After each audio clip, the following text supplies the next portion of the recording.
The live TV, सच सबसे आगे। नमस्कार, द लाइव टीवी आप देख रहे हैं, आपके साथ मैं हूं आदित्य कुमार। इजराइल की मुसीबतें और बढ़ने वाली हैं क्योंकि अब इस्लामिक जिहाद का ऐलान हो गया है। ये सीधे तौर पर अब पूर्व कमांडर, हमास के पूर्व कमांडर भी सीधे तौर पर सामने आ गए। उन्होंने कह दिया है कि अब इस्लामिक जिहाद होगा और जिस तरह की तस्वीरें अब निकलकर सामने आ रही हैं, former Hamas leader calls for the jihad across Arab world this Friday. यानी जो अरब देश हैं उन सबको बता दिया गया है दिस फ्राइडे। ये Khaled Mashal, head of Hamas diaspora affairs office, made the call of arms for Qatar. तो आप अंदाजा लगा सकते हैं कि अब इजराइल जो अभी तक सोच रहा था कि उसकी मुसीबत यहीं से खत्म हो जाएगी, तो ऐसा होने वाला नहीं है। अब मुसीबतें और बढ़ने वाली हैं। जिस तरह की तस्वीरें निकलकर सामने आ रही हैं वो फिलहाल इसी ओर इशारा कर रही हैं और इसको लेकर अब आर्टिकल्स भी आ रहे हैं। हमास, हिजबुल्लाह और इस्लामिक जिहाद इजराइल के लिए कितनी बड़ी चुनौतियां, क्योंकि अभी हाल फिलहाल में आप देख रहे हैं किस तरीके से लगातार रॉकेट बरसाए जा रहे हैं हमास के द्वारा गाजा पट्टी पर, किस तरीके से अटैक हो रहे हैं। ब्रिटेन के मंत्री को भागना पड़ रहा है, आप अंदाजा लगा सकते हैं। और बाकी देशों से जो लोग आने की इजराइल बात कर रहे थे, शायद वो लोग भी अपने पैर पीछे खींच लेंगे, क्योंकि सायरन बजते ही अफरा तफरी का माहौल इजराइल में हो जा रहा है। बीते शनिवार हमास ने गाजा से इजराइल तक घातक हमला किया। इस हमले में कुछ ही घंटों बाद रविवार को लेबनान के उग्रवादी संगठन हिजबुल्लाह ने दक्षिण लेबनान से इजराइल पर गोलीबारी की, जिसका जवाब इजराइल ने भी जबरदस्त गोलीबारी से दिया। रविवार को हिजबुल्लाह ने कहा कि उसने फिलिस्तीनी लोगों के साथ एकजुटता दिखाते हुए शीबा फॉर्म्स में 3 चौकियों पर रॉकेट और तोपें चलाई हैं।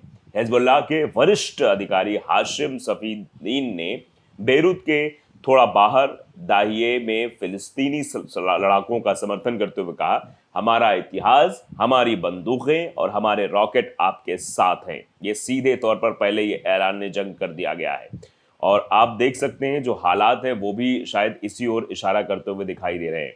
Israel Hamas war, Hamas founding member Khalid मशाल, यानी जिन्होंने हमास को बनाया उनके फाउंडिंग मेंबर जो है खालिद मशाल, कॉल्स द ग्लोबल जिहाद, यानी अब ग्लोबल जिहाद होगा।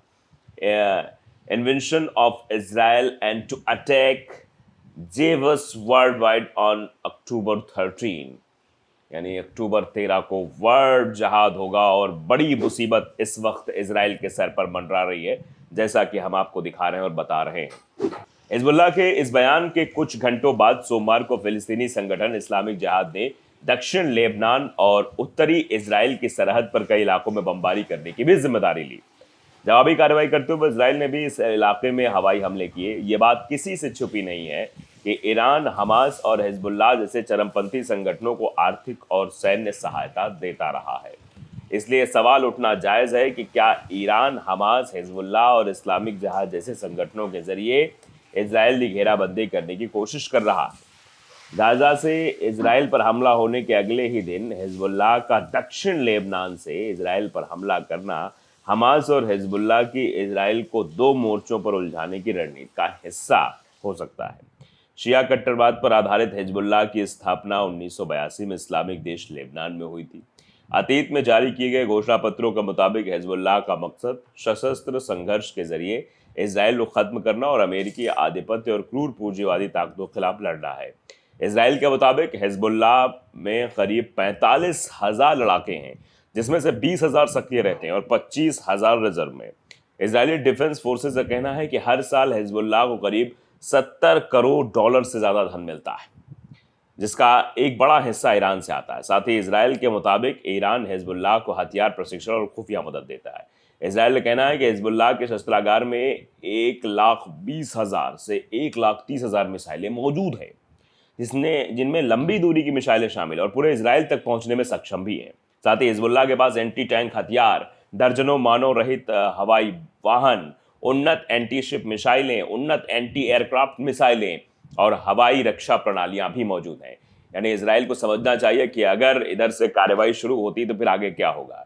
America, Britain, Arab League, Canada, Argentina, Bahrain, Colombia, Germany, खाड़ी सहयोग परिषद, होंडुरास, इजराइल, नीदरलैंड और पैराग्वे में पूरे हिजबुल्लाह को आतंकवादी समूह मानते हैं। अब सबसे बड़ा सवाल यह है कि ईरान की परछाई इधर दिखती है। फिलिस्तीन मुद्दे को समर्थन देना ईरान की विदेश नीति का एक जरूरी पहलू भी है। और खबरों की माने तो शनिवार को गाजा से इजराइल पर हुए हमलों के बाद ईरान में जश्न का माहौल भी था। लेकिन इसके बावजूद सोमवार को ईरान ने उन आरोपों को जरूर खारिज कर दिया जिसमें कहा गया था कि गाजा से हुए हमलों में उसकी भूमिका थी। ईरान के विदेश मंत्रालय के प्रवक्ता नासिर करानी ने कहा, ईरानी भूमिका के आरोप राजनीतिक उद्देश्यों पर आधारित है। उन्होंने कहा कि ईरान फिलिस्तीनी या किसी और देश के फैसलों में दखल नहीं देता है।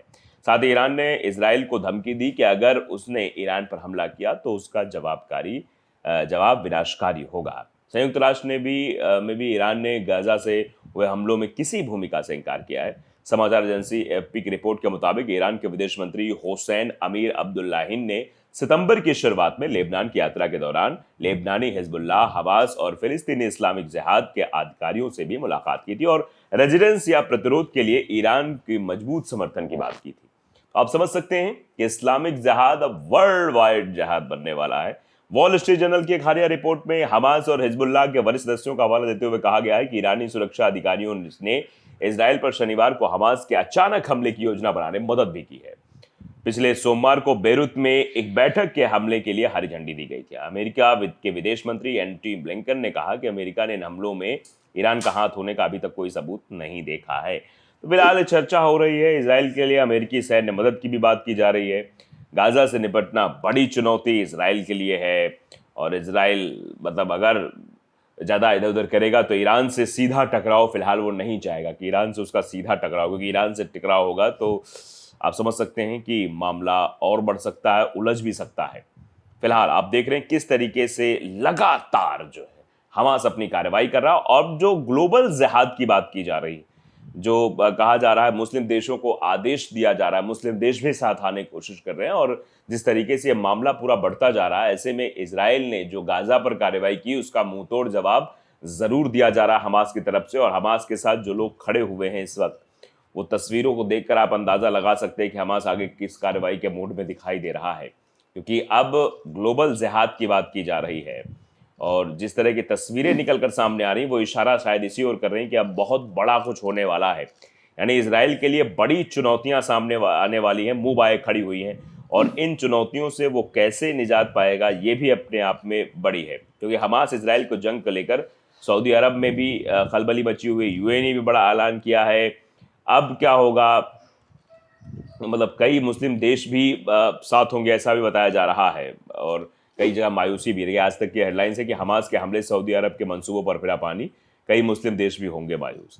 इजराइल पर हमास के हमले की टाइमिंग को लेकर कहा जा रहा है कि बहुत ही सोच समझकर हमास ने यह वक्त चुना। एक्सपर्ट कह रहे हैं कि ईरान के समर्थन वाले हमास ने इजराइल सऊदी के बीच सामान्यीकरण समझौता रोकने के लिए हमला किया है। हमास ने शनिवार तड़के इजराइल पर अचानक बड़ा हमला कर दिया, जिससे तनाव मध्य पूर्ण में तनाव जो है वो बेहद चरम सीमा पर पहुंच गया है। इजराइल पर हमास का यह हमला ऐसे वक्त में हुआ जब इजराइल अमेरिका की मध्यस्थता में सऊदी अरब के साथ शांति वार्ता कर रहा है। हमास के हमले की टाइमिंग को लेकर पूर्व अमेरिकी खुफिया और सैन्य अधिकारियों ने कहा कि हमास के हमले का मुख्य उद्देश्य इजराइल और सऊदी अरब के बीच बातचीत में रुकावट पैदा करना था, क्योंकि सऊदी इजराइल के साथ संबंधों को सामान्य करने के लिए एकदम पास खड़ा था। हमास के आतंकियों ने इजराइल में घुसपैठ कर 200 इजरायलियों की हत्या कर दी, ये चीज़ें बताई जा रही है। लेकिन आप हकीकत जानते हैं और समझते हैं आखिरकार क्या चीज़ें दिखाई दे रही हैं। जो दिख रही है वही सब कुछ स्पष्ट है। तो अब ये ग्लोबल जिहाद का जो अपील की गई है, इसके बाद इजराइल की मुसीबतें ज़रूर बढ़ सकती हैं। तो द लाइव टीवी को अगर आपने सब्सक्राइब नहीं किया ज़रूर करिए, बेल आइकन दबाइए, क्योंकि सच खबरें आप तक पहुँचती हैं। नमस्कार। द लाइव टीवी, सच सबसे आगे।